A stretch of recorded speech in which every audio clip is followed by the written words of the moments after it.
मरियम ने भी विश्वास के साथ, विश्वास से पूर्ण होकर ईश्वर का वचन सुना, अपने आप को सौंपते हुए कहा, देख मैं प्रभु की दासी हूं।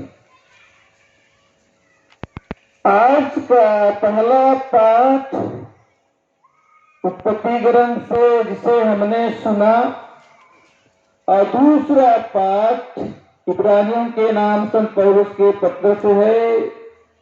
दोनों इब्राहिम के बारे में है, और उस प्रवचन में मैं विशेष रूप से इब्राहिम के विश्वास पर और उसके बाद हमारे पूर्वजों के विश्वास पर प्रकाश डालना चाहूंगा।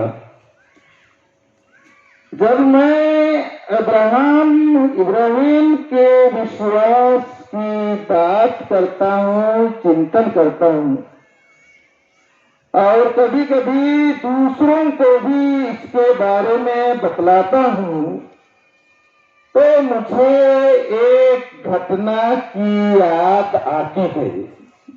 छोटी सी घटना है, लेकिन कम से कम मेरे लिए विश्वास को समझने में, इब्राहिम के विश्वास को समझने में काफी मददगार साबित हुआ है।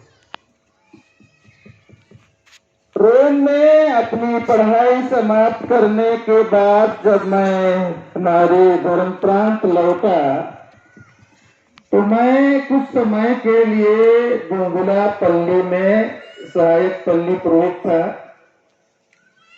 1994 की बात है।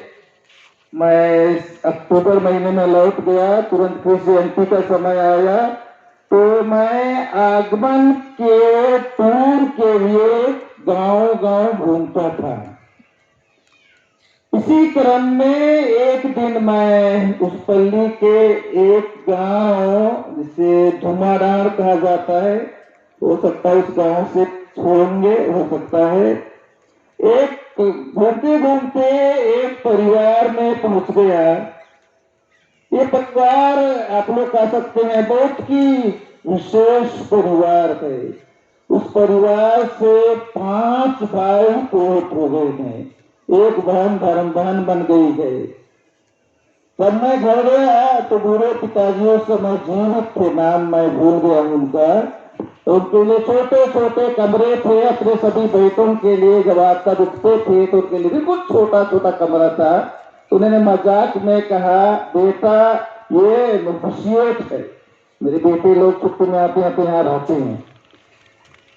मैंने एक अजीब बात, गुरु में कम से कम अजीब लगा देखने के लिए, सुनने के लिए, वो एक है कि घर की बहू ने बताया कि उनके बूढ़े माता पिता दोनों, बात तक मैं उनके संपर्क में था लेकिन वो बाद में कम जुड़ गया, दोनों बूढ़े माता पिता, जबकि उनके पास एक नया बना हुआ पक्का का बिल्डिंग था। वो सुंदर था, उस समय नया नया बना था। ये बड़े माता पिता उस पक्के बिल्डिंग में नहीं रहते थे। कुछ ही मीटर दूर था एक पुराना मिट्टी की दीवार का खपराई